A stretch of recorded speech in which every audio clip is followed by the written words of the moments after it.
ఇక SLBC tunnel దగ్గర rescue operation నిరంతరంగా సాగుతుందని జడ్చర్ల ఎమ్మెల్యే అనిరుద్ రెడ్డి చెప్పారు.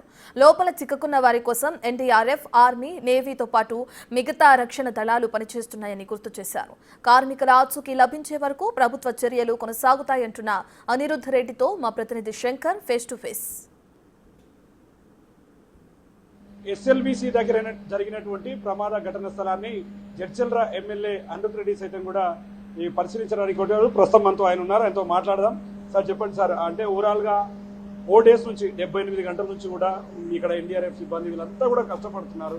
మీరు అంటే మంత్రులు కావచ్చు, ముఖ్యమంత్రి కూడా నేరుగా దీని మీద స్పెషల్గా దృష్టి సారిస్తూ ముందుకు పోతున్నటువంటి పరిస్థితి ఏం చెప్పాలనుకుంటున్నారు సార్? ఈరోజు ఒకవైపు వాళ్ళని కాపాడే ప్రయత్నం అయితే ముమ్మరంగా కొనసాగుతుంది, ఏం చెప్పాలనుకుంటున్నారు? మీరు చూస్తే గత 4 రోజుల నుంచి మినిస్టర్స్ కానీ మా సీఎం రేవంత్ రెడ్డి గారు కానీ ఎవ్రీ మినిట్ దీనిపైనే వాళ్ళు చర్చిస్తున్నారు.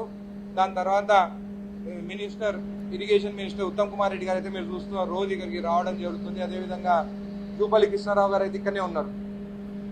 రెస్క్యూ ఆపరేషన్ టీం కూడా రోజు దీనిపైనే లోపలి పోయి దాదాపు 13 కిలోమీటర్స్ లోపలి వెళ్ళాలి.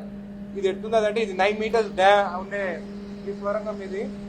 దీని లోపల కూడా ఇప్పుడు అంత దూరం పోతేనే మనమే భయపడుతున్నాం. పాపం ఆ రెస్క్యూ టీమ్ వాళ్ళు ఎన్డీఆర్ఎఫ్ టీం కానీ కొత్తగా ర్యాట్ మైనర్స్ కూడా రావడం జరిగింది. కానీ వాళ్ళందరూ లోపలికి పోయి పాపం ఆ బురద నీళ్ళు కానీ అవన్నీ క్లియర్ చేసి ఆ 8 మంది లోపల చిక్కుకొని ఉన్నారు. దాదాపు ఈ రోజుకి 4వ రోజు.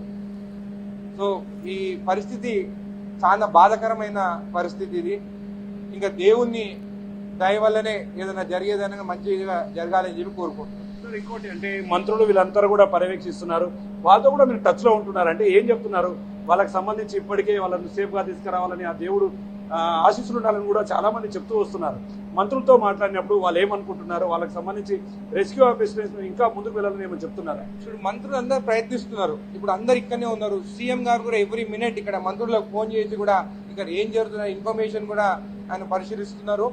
మంత్రులు వాళ్ళైతే నిద్రలేని ఇప్పుడు జూపల్లి కృష్ణారావు గారిని కలవడం జరిగింది. పాపం ఆయన ముఖంలో అయితే అసలు నిద్రనే లేకుంటున్నారు. కానీ ఉత్తమ్ కుమార్ రెడ్డి గారు కూడా రావడం జరుగుతుంది. వీళ్ళందరితో మాట్లాడినారు. ఎందుకంటే main important rescue operation team వాళ్ళ పని వాళ్ళు లోపల చేయాలి. వాళ్ళకి అడ్డంకుల్లాగా మనం ఉండొద్దు. కాబట్టి వాళ్ళ పని వాళ్ళు చేసి ఆ 8 మంది ట్రాప్ అయి ఉన్నారు. వాళ్ళు లోపలికి పోతే ఇప్పుడే ఎన్డీఆర్ఎఫ్ టీం వాళ్ళతో మాట్లాడి వాళ్ళు చెప్పడం లోపలికి పోతే వాటర్ ప్రెషర్ బాగుంది. ఎందుకంటే ఇది టనల్ మధ్యలో ఉన్న ఇది పైనుంచి వాటర్ ప్రెషర్ బాగుంది. మట్టి కూడా బాగా కలిసి మట్టితోని ఈ బురద నీళ్ళు బాగా ఎక్కువైపోయింది. సో ఆ నీళ్లు అది తీయాలనే దానికి కొంచెం టైం పడుతుంది. మొత్తంగా ఒకవైపు రాష్ట్ర ప్రభుత్వం చిక్కుకున్న వారి కోసం ఖచ్చితమైనటువంటి ప్రణాళికతో ముందరకు పోతుంది. ఎన్డీఆర్ఎఫ్ సిబ్బందితో పాటు మిగతా రెస్క్యూ టీం అంతా కూడా 24 గంటలు వారిని కాపాడడానికి, వారిని బయటికి తీసుకురావడానికి ప్రయత్నం చేస్తుంది. ఇక ముఖ్యంగా సీఎం రేవంత్ రెడ్డి నేరుగా మంత్రులతో అందరితో మాట్లాడుతున్నారు. ఈ రెస్క్యూకు సంబంధించి ప్రతి అంశాన్ని కూడా క్షుణ్ణంగా పరిశీలిస్తూ ముందరకు పోతున్నారు. ఖచ్చితంగా వాళ్ళంతా బతికి బట్టకట్టేలా ఆ దేవుడి ఆశీస్సులు ఉండేలా కూడా ఉండాలని చెప్పి కూడా పూర్తి స్థాయిలో జడ్చర్ల ఎమ్మెల్యే అనిరుద్ రెడ్డి కూడా చెప్తున్నటువంటి పరిస్థితి కనిపిస్తుంది. ఇది ఎస్ఎల్బీ సొరంగం దగ్గర ప్రస్తుత update. Camera person Nageswara Shankar Goud, Big TV.